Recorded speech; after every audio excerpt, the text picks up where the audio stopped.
की अहम शिकें हैं उसी में से ही एक ये है कि पासपोर्ट बैकलॉग को कम करना है। दूसरा, हर मुल्क के लिए ग्रीन कार्ड का कोटा उसको डबल करना इसका मकसूद है। अस्सलाम वालेकुम दोस्तों, मैं फयाज महमूद हूं और ग्रीन कार्ड का ख्वाब देखने वालों के लिए खुशखबरी है, क्योंकि एक नया कानून उसकी तजवीज़ दे दी गई है और उस तजवीज़ के मुताबिक अगर आप 10 साल से अमेरिका में मुकीम है और आप ग्रीन कार्ड की क्यू में लगे हुए हैं तो अब आप फास्ट ट्रैक ग्रीन कार्ड का हुसूल मुमकिन बना सकते हैं।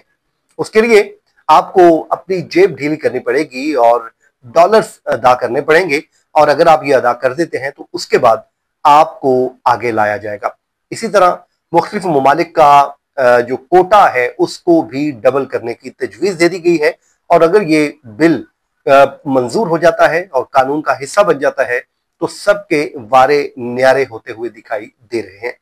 आज के इस व्लॉग में इस कानून से मुतालिक भी जानेंगे। पहले भी हम इस कानून पे बात तो बहुत सारी कर चुके हैं और उसके जो फर्दर कंटेंट सामने आता रहता है तो हम उसको भी आज आपके साथ डिस्कस करेंगे, और फास्ट ट्रैक ऑप्शन कैसे मिलेगा ये आपको बताएंगे, और इसका फायदा किन इमिग्रेंट्स को होने जा रहा है ये भी हम इसमें बात करते हैं, और ये एक्ट है क्या और ये कानून है क्या इसको भी हम जानेंगे।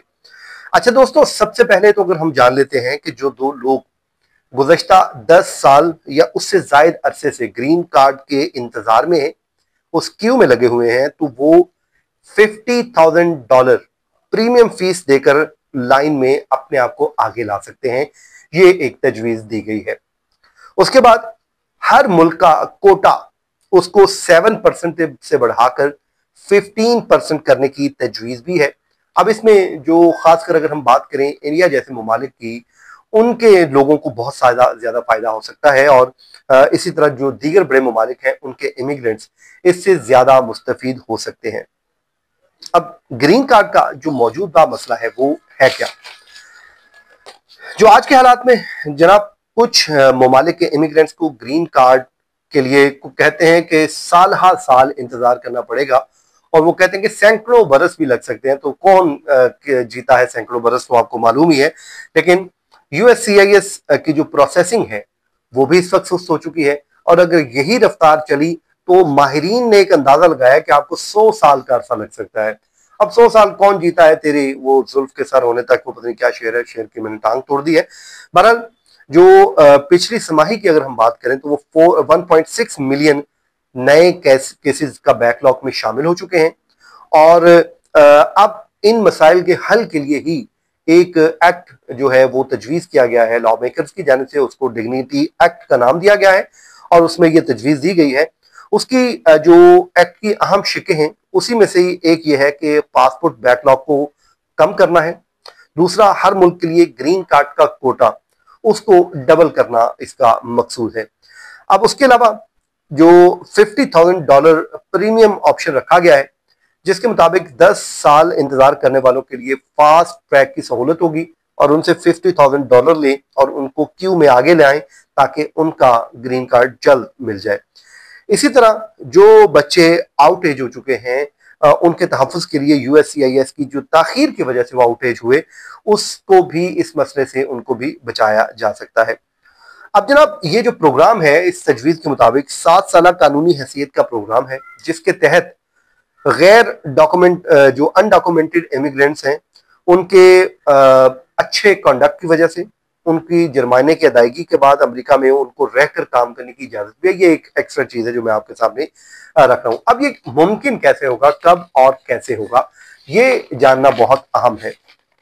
ये फिलहाल तो जनाब आपको मैं पहले ही बता चुका हूं कि डिग्निटी एक्ट 2025, इस पे हमने बहुत सारी बात भी की, बहुत सारी चीजें आपके सामने भी रखी, तो उसी में से ही एक ये नई चीज सामने आई जो मैंने आज आपके साथ शेयर की है।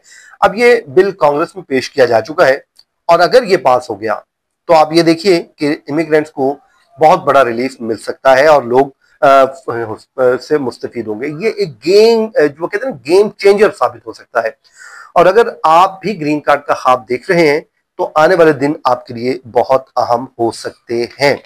अब इस एक्ट की कुछ चीजें वो जनाब मैं आपके सामने रख देता हूं ताकि आपको मालूम हो सके कि वो है क्या। अब डिग्निटी एक्ट जनाब ये 2025 पेश किया गया, और इसमें 7 इयर्स का वो टाइम है, और क्यू को बेसिकली बैकलॉग को खत्म करने का एक मंसूबा है।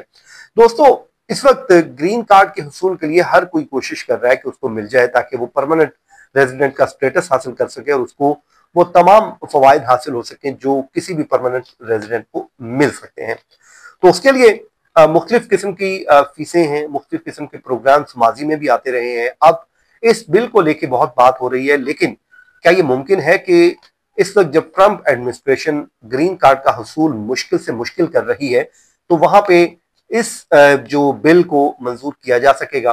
लेकिन एक चीज जरूर है जो मेरी राय है, ये गलत हो सकती है, लेकिन मुझे लगता है कि ये तजवीज अलाउ हो सकती है, क्योंकि इस वक्त आप जितने भी देखें ट्रंप एडमिनिस्ट्रेशन के फैसले हैं, चाहे वो फीसें तजवीज की जा रही हैं, 250 फीस जो है डॉलर की एंट्री की, और उसके बाद अभी तो $15,000 तक की फीस रखती गई है कि अगर आपने टूरिस्ट वीजा लेना है या फिर बिजनेस वीजे पे आना है।